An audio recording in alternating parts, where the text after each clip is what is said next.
As we said earlier, Uber shares are down on the pre-market. London's transit authority says it will not renew the company's license to operate in that city, citing several breaches that placed passengers and their safety at risk. Uber is vowing to appeal that decision. Just hours ago, Dara Khosrowshahi tweeted, "We understand we're held to a high bar, as we should be, but this TfL decision is just wrong. Over the last 2 years, we have fundamentally changed how we operate in London. We've come very far, and we will keep going for the millions of drivers and riders who rely on us." About 45,000 drivers, top 5 market. SunTrust thinks it's maybe 5% of global rides. Look, anyone who's used them in London knows it's it's very inexpensive versus the rest, versus the traditional kind of guild.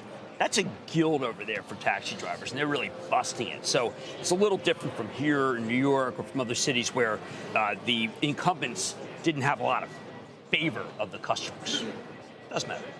It does. Every time this stock seems to be gaining the slightest bit of momentum, there seemed to be at least some positive sense in the analyst community that they had sort of turned a corner a bit. I mean, with the stock down as much as it was, it just something else happens. Very good point. And here we are again. I mean, this is one of the most significant markets they have, without a doubt. Worth noting, Travis Kalanick sold so much stock. Do you know recently. People love his startup? $1.5 billion worth of stock. I think he still owns another, 40 million or so shares. Fund his startup. He sold basically half the stock in a very short amount of time. Yeah, a little less than 45 million shares is what he has left. People are saying not a big vote of confidence. People are saying it's a kinder, gentler Travis. He's back in favor out there.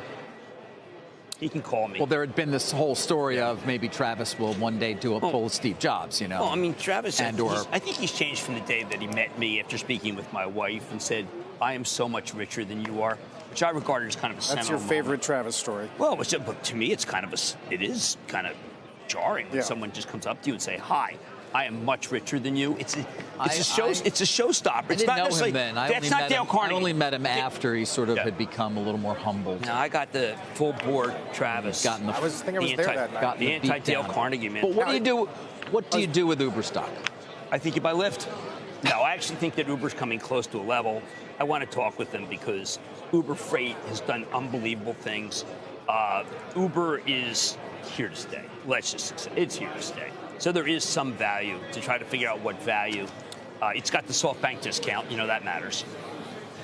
Nelson Chai last week saying they'll get out of Eats markets where they're not positioned number 1 or number 2. Well, then maybe they get. Does that mean what are they going to do with Uber Eats, which is what matters so much? I mean, DoorDash is playing with, funny money.